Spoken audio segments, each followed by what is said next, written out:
Hi guys, how are you? Very good. Hi. So to start, you guys got to do something that I think not many people get to do at Comic-Con. You guys brought Mark Hamill out into a Hall H stage, and that's normally like reserved for Batman and Star Wars. It's not often you get to see Mark Hamill take to that stage for something else. How was it getting to, be in that room where he is kind of king in a lot of ways of Hall H?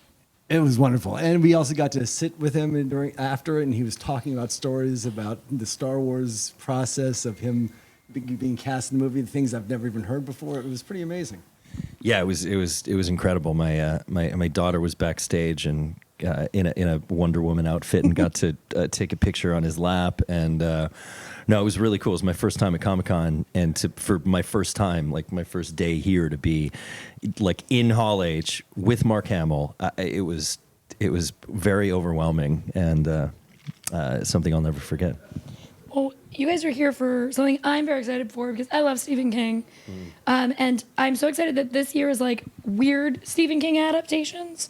Like, we're not doing stories that everyone knows. Because for years, it's like, oh, well, here's your Salem's Lot. Oh, here's Pet Cemetery. And we kept getting a lot, but it started with The Monkey.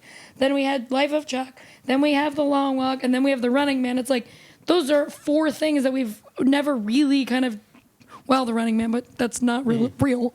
But for you guys, how is it getting to adapt something like The Long Walk and give it to audiences where a lot of people are going to find out this is a Stephen King story, like, through your movie? Well, I mean, I've worked on a bunch of Stephen King things, so it was actually, The Long Walk is one of these books that I've always wanted to do, and after it, I was told that I could choose other properties of Stephen King's, and the one I said initially was The Long Walk, and when I gave it to JT, I was like, my hope is that we can make this to be like the Stand By Me for the next generation. Yeah, it was really exciting. I mean, to me, the Bachman books are sort of iconic in their own way, and The Long Walk's definitely my favorite of those. And so when Roy asked me if I wanted to write it, I was like, of course. And then I had to, make sure that Francis Lawrence would agree with him. And Francis and I met, and the movie he wanted to make was the movie I wanted to write. So we really wanted to honor Stephen King, who we all revere, and keep the DNA and the themes of the story intact, while making it watchable in under 2 hours on the big screen. So it was a challenge, but it was a really great one. When you both are doing great things for horror, because like I saw Weapons fucking slaps, and I love Weapons. Weapons is so weird, and I love it so much. Like, I was having the time of my life. Strange Darling, obviously, like, people were obsessed with Strange Darling. When you guys get to kind of make new things in the horror genre and make fans excited, how is that for you as creatives to see how happy people are, especially as horror fans? Because a lot of it is franchise based, and or people just kind of brush horror off as a genre entirely.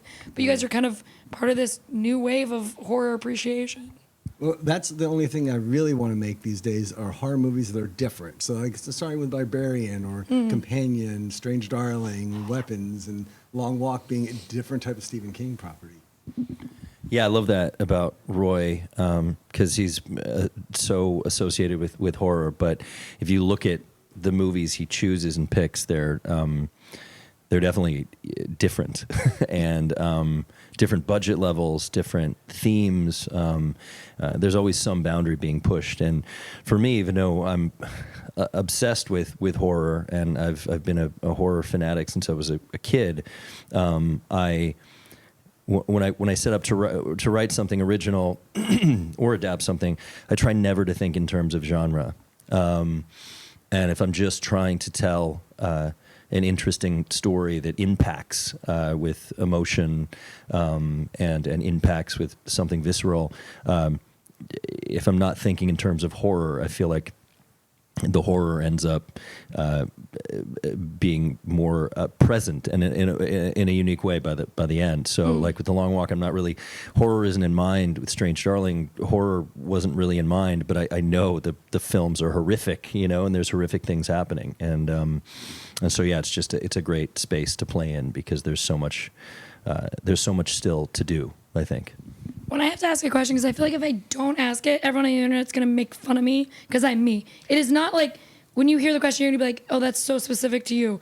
So there was a rumor a couple months ago with all the Texas Chainsaw Massacre stuff that you would do it with Glenn Powell. Here's the thing. I'm a Glenn Powell girl. I don't even like chainsaws. I was like, I'll watch it if it's JT and Glenn. That's the only reason I will watch this movie because I hate chainsaws. But I wanted to ask you guys, when you hear rumors like that and people are like, yeah, that would rule. I would love if they did this adaptation of this thing. Does that make you happy as a creative that people want to see your take on something that is a classic that people have been watching for years and is taught in schools? Yes, it feels very good, regardless of whether any of those rumors are true. It's always really nice because, like, wow, people would like to see my version of that.